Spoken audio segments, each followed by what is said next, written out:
Next up from the Paint Slinger, Blackstone Fortress from Warhammer Quest. See you in the workshop.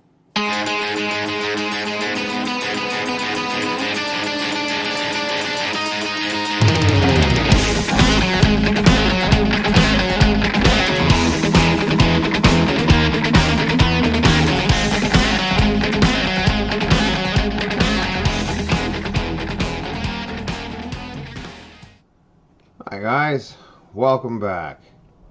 So today we're going to take a look into the Blackstone Fortress for Warhammer Quest. It's the first time that I've actually done anything for Warhammer, as my loyal viewers will have noticed. So today we're probably just going to put together a couple of the miniatures. Nothing super spectacular. Now, most of these guys here, since they are a box game, they're not necessarily one of those clip and paint, glue and paint kind. Sorry, I realize that I'm out of frame. Not talking to you. Not talking to you. We'll get to you later. I'm talking to you right over there. So I realize that I'm a little low, a little out of frame. Well, that's okay.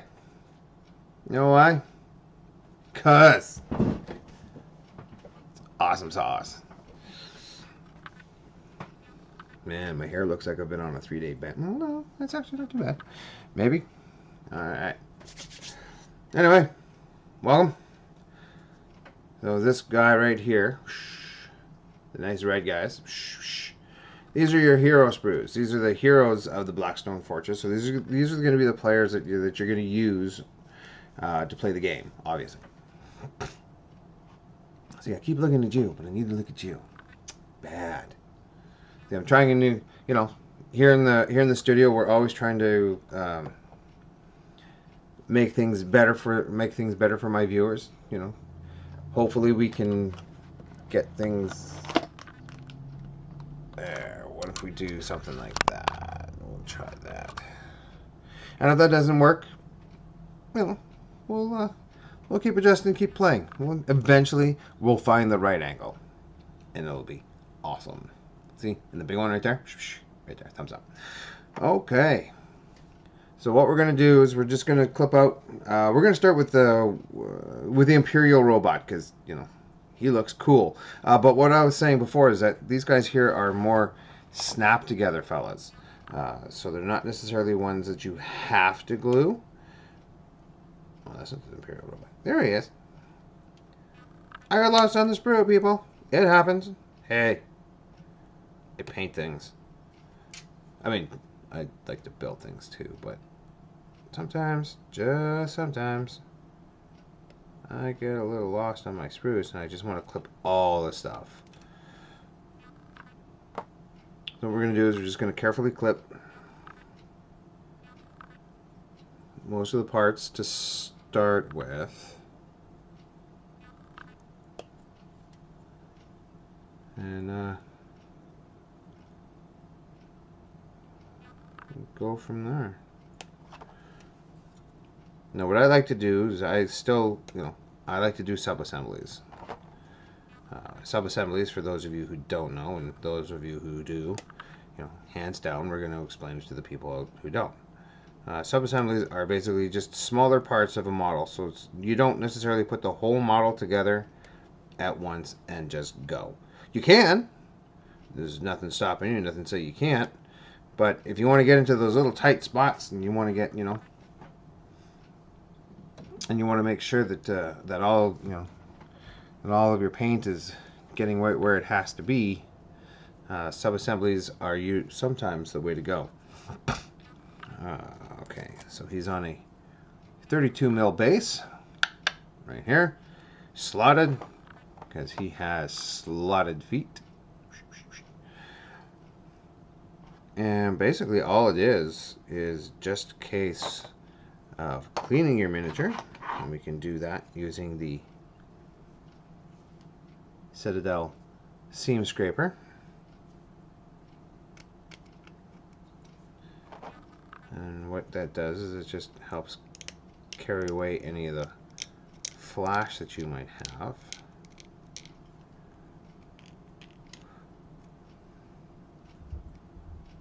And it depends on how nice you want it to look.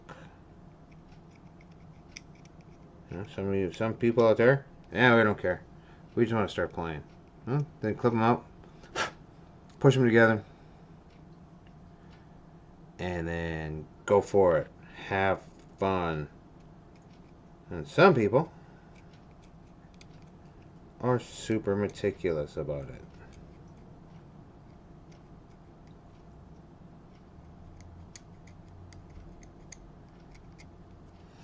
I'm kind of one of those people that are about halfway in between. Sometimes I really like having a clean miniature. Sometimes I just really don't care. It depends on how excited about the miniature I am. If I'm excited about the miniature and I just want to build it, I just want to go, I might just say forgo the mold lines, or I will just take the ones that are the most, grievous. Like on this guy's not bad. What we're going to do is we're going to take at least take the mold line off the domed head.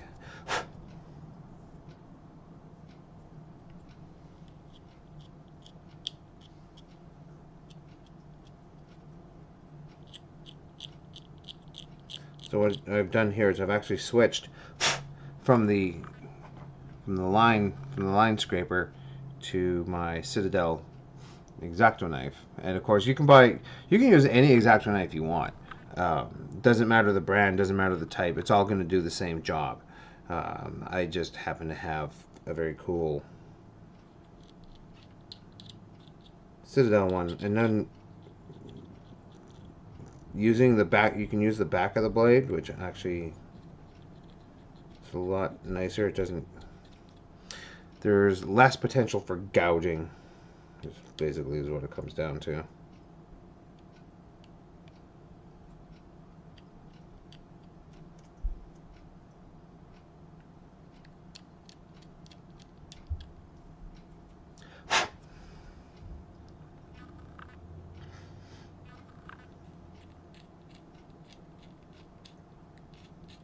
Actually, I'm using the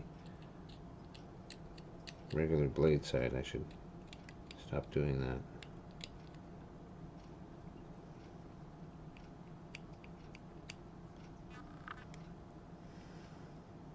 And if you find that there is any flash or residue that you need to just get off there, then you can go right ahead. Get in there, do it up. Now this guy, like I said, I'm excited to get to work on this guy because robot. These robots are cool.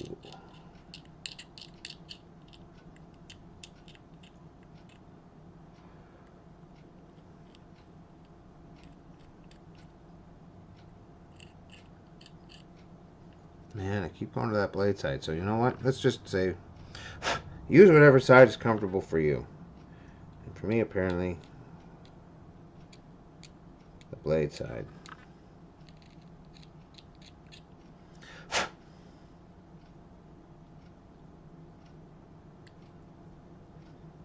In some places you got to be careful. You're not gouging out any of the miniature.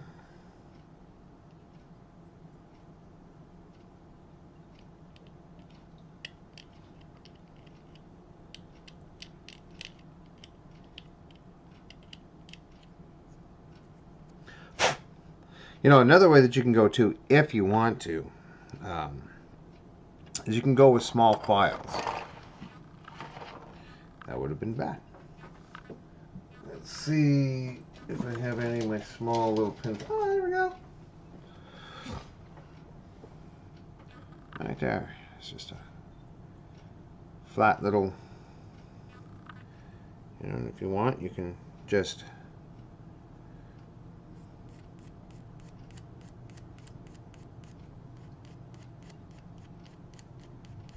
that and clean off your mold lines. Easy peasy.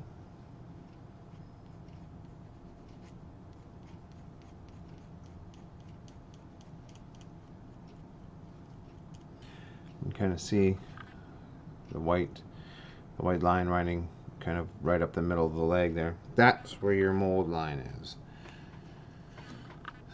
So, you know, showing you a couple of different ways, a couple of 3 different ways how to clear off your mold lines if that's what you want to do.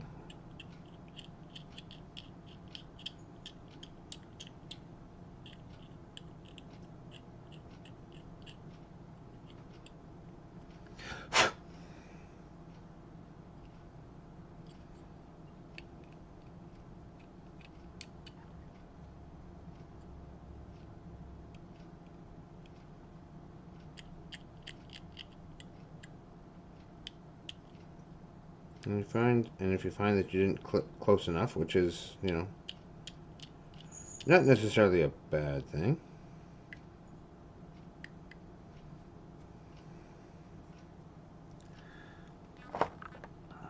Then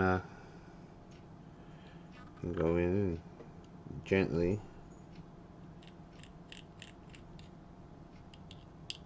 carve away the excess.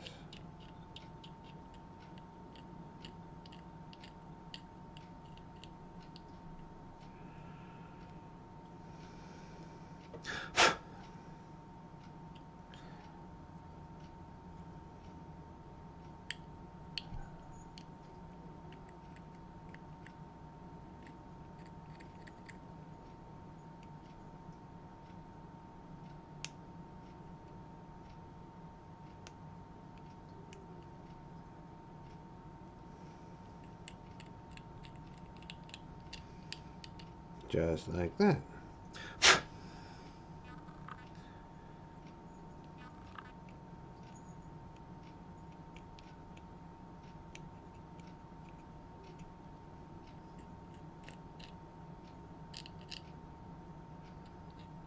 And, you know, you also, you know, for some of you who do commissions, and I know there are some of you out there that do that, and I know you're looking at me and you're like, well, I could do way better. Well, awesome. That's another thing that you have to think about too, is what does your client want? Like, do they want super clean, absolutely seamless? But you know that. You do this for a living. Or maybe not a living, but you do this as a side thing. So you know that what they want. Anyway, we're going to move on. So in this case here, like I said, these guys here are just really just push togethers, which are awesome. It means that you can possibly take them apart after you prime them, but usually they're tight enough that they'll stay. They won't. Like for instance, this guy right here, he's got a cool generator thing on his back, but once you put this over top, that neat little greebly's lost. So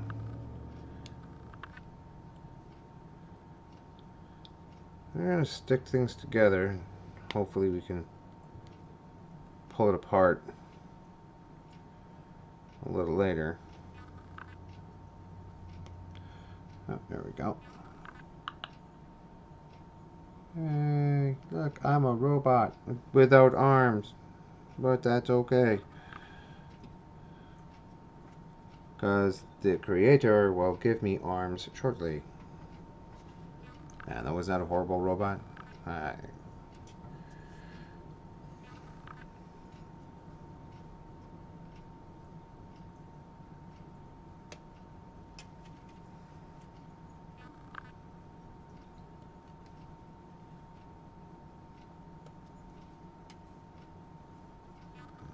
a spot that I haven't clipped off yet.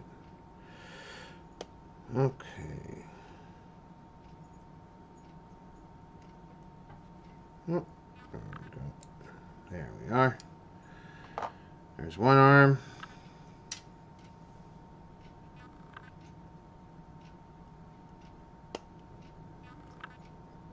And there's the other arm. Now, our robot is going to have arms. Yay! Aren't we excited? And what we're going to do is we're just going to go over the miniature again, and we don't need the saw. Not today, anyway.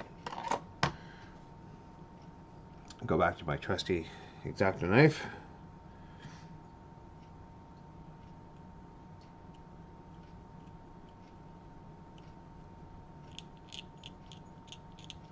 And get in there and get some of those mold lines out of there. And there's a big chunk of sprue that I just couldn't take all the way off. And that's okay. Sometimes that's just the way it happens. And that's when you really want to use the X-Acto knife and get in there and just cut it off nice and easy. You know, don't get in there and gouge, otherwise it's possible you'll lose. Who knows? You could lose some kind of detail. Now, that being all said,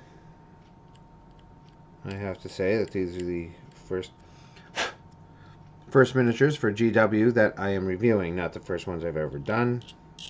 I've been doing GW miniatures just about 20 years, if not 20 years.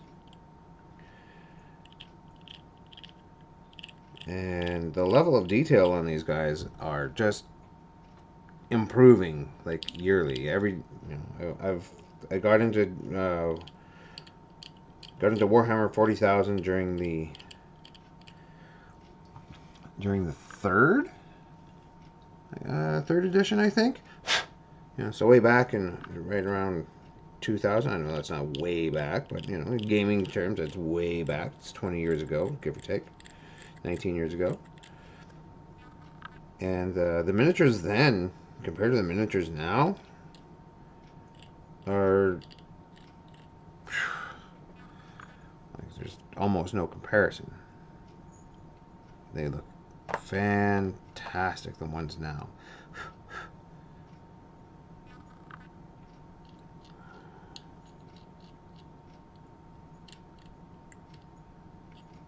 So it's been really, really neat to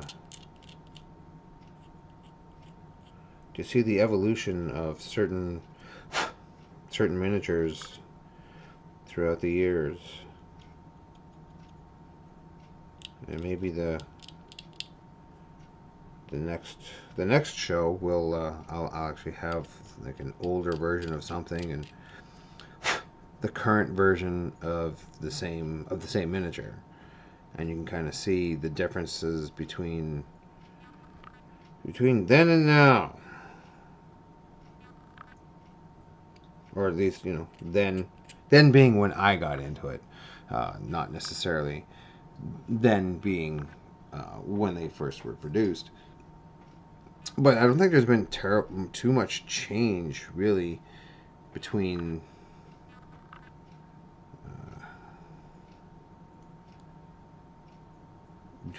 when they first started making them and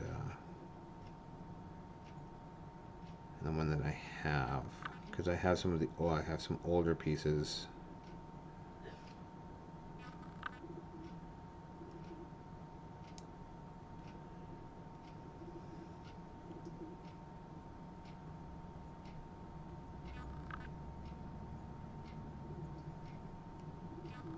Right.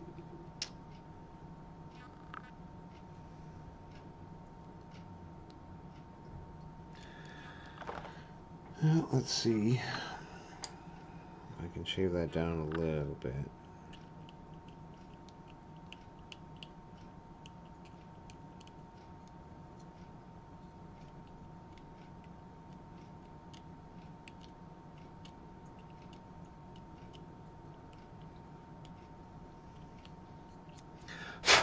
So when you get into the bread and butter of this thing, when we actually start, getting around to painting them, they're going to be pretty awesome.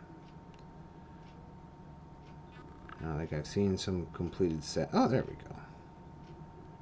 I've seen some completed sets, and they look fantastic.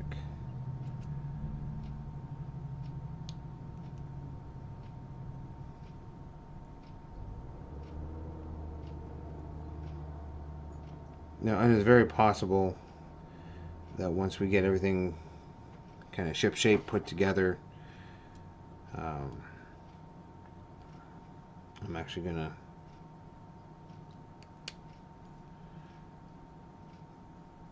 glue these guys together so we don't have don't have to worry too much about them coming apart.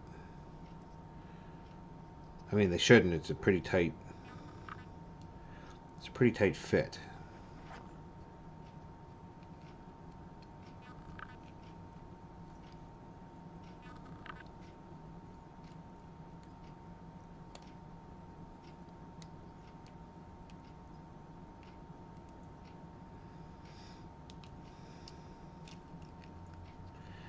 Even going into the bases, you can kind of see them struggling putting that guy in there. So the bases are even a nice tight fit. And if that's the case, then you might just have to shave off a little bit of the plastic to get you guys to sit in the base. That's cool. Don't worry about it.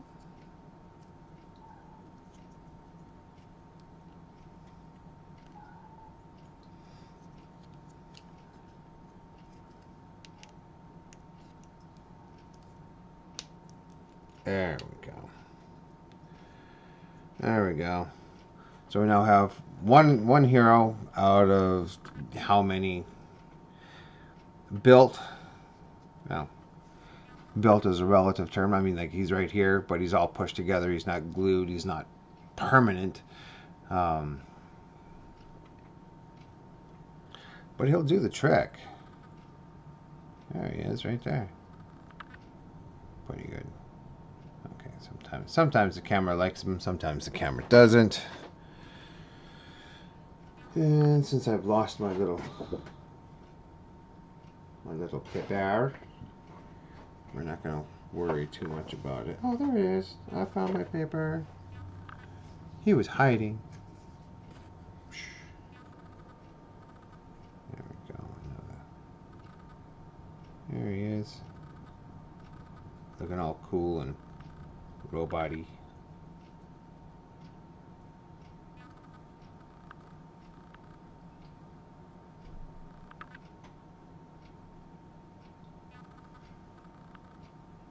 Alright. So the first one is ready to go. Yeah. And when you come back, when we come back next week, I should have the rest of at least the rest of the heroes put together and primed. And then we'll go right into painting, and we'll just probably paint one guy, and then, through the magic of TV or the magic of the internet, I'll have if not most of the rest of the guys, the heroes, painted. I should, we'll be working on just the last couple of guys. So, see, keep looking over here because I want to do that, and then y'all both can see me, but that's not what we're about. So, I'm gonna look over here where I belong. All right.